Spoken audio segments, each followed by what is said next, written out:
Pemirsa, hingga kini sudah ada 165 sekolah rakyat yang beroperasi di Indonesia yang merupakan salah satu program prioritas Presiden Prabowo. Salah satunya adalah Sekolah Rakyat Margaguna di kawasan Kebayoran, Jakarta Selatan.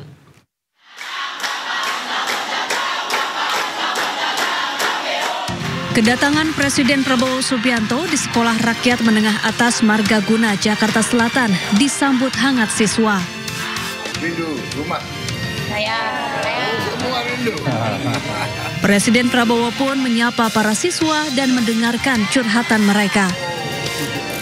Kepada Presiden, para siswa menyampaikan terima kasih pada kehadiran Sekolah Rakyat. Presiden juga mengecek fasilitas yang ada di Sekolah Rakyat, mulai dari ruang kelas, asrama, hingga ruangan olahraga. Presiden kemudian meninggalkan pesan dengan tulisan tangan bagi siswa Sekolah Rakyat. Presiden meminta seluruh siswa untuk belajar dengan baik.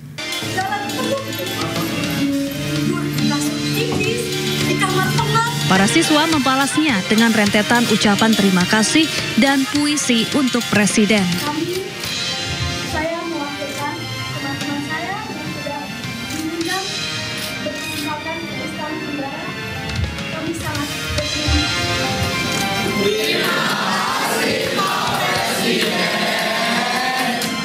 Pemerintah terus berkomitmen menambah sekolah rakyat khusus bagi anak-anak bagi keluarga miskin ekstrim. Ditargetkan 500 sekolah rakyat dibangun setiap tahun.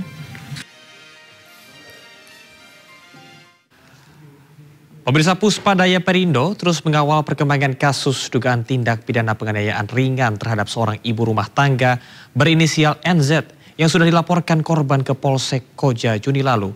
Setelah gagal mediasi, kini terlapor telah ditetapkan sebagai tersangka oleh penyidik.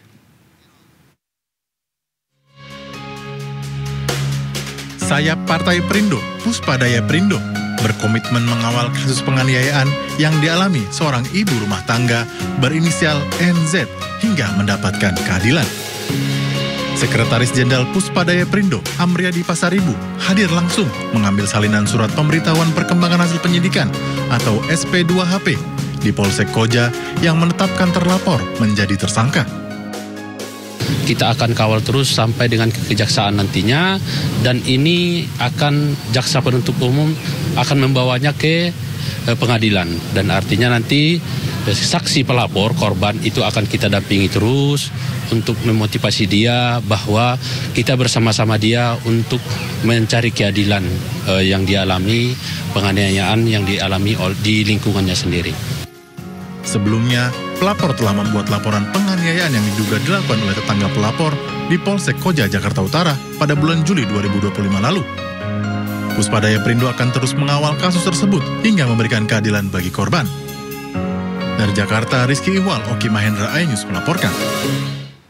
Pemerintah meluncurkan bantuan langsung tunai bagi 35 juta penerima manfaat. BLT senilai 300.000 ini akan diberikan pada bulan Oktober hingga Desember dan mulai dicairkan hari ini.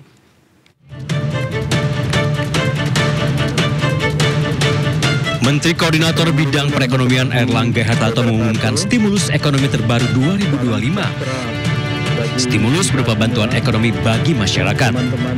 Airlangga menyebut program ini diluncurkan setelah Presiden Prabowo Subianto meminta adanya pemberian tambahan BLT bagi 17,2 juta keluarga dan sebelumnya 18,3 juta penerima. Sehingga total 35.046.783 keluarga akan menerima BLT dengan anggaran sebesar 30 triliun rupiah. BLT ini ditargetkan menjangkau 140 juta orang dengan asumsi satu keluarga penerima manfaat terdiri atas ayah, ibu, dan 2 orang anak. Ini Bapak Presiden minta menambahkan bantuan langsung tunai ini yang akan diberikan pada bulan Oktober, November, dan Desember 2025 dan akan diterima oleh 36.783 keluarga penerima manfaat. Terkait bantuan langsung tunai terbaru ini, Menteri Sosial Saifullah Yusuf menyebut penyaluran telah dimulai sejak hari ini hingga 2 pekan ke depan. Selain menambah jumlah penerima BLT, pemerintah juga menambah kuota program magang nasional bagi fresh graduate atau lulusan baru. Dari kuota 20.000 peserta pada tahap 1 yang dimulai pada bulan Oktober ini, maka di bulan November mendatang, pemerintah kembali membuka program magang berbayar dengan perluasan kuota hingga 80.000 peserta.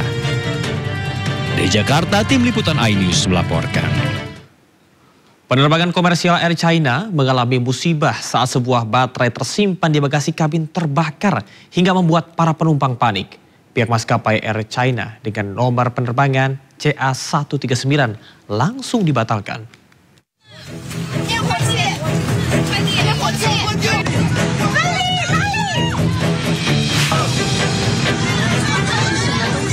Sebuah insiden kebakaran di kabin bagasi pesawat menjadi viral di sosial media.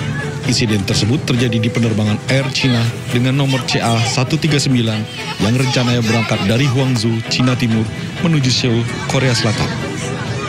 Insiden kebakaran tersebut diduga dari sebuah baterai yang terbakar di dalam bagasi kabin milik penumpang hingga membuat panik para penumpang lainnya.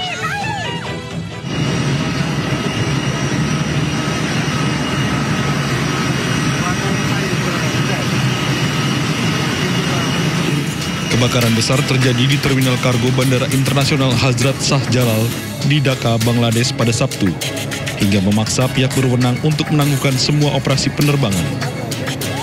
Asap hitam tebal mengepul dari kargo bandara saat petugas pemadam kebakaran dan personil militer dikerahkan untuk mengendalikan api dan kerumunan. Sebanyak 36 unit truk pemadam kebakaran dikerahkan untuk memadamkan api, sementara tim tanggap darurat berupaya mencegah penyebarannya ke fasilitas lain. Belum ada informasi langsung mengenai kemungkinan penyebab kebakaran, sementara semua operasi penerbangan telah ditangguhkan untuk alasan keselamatan.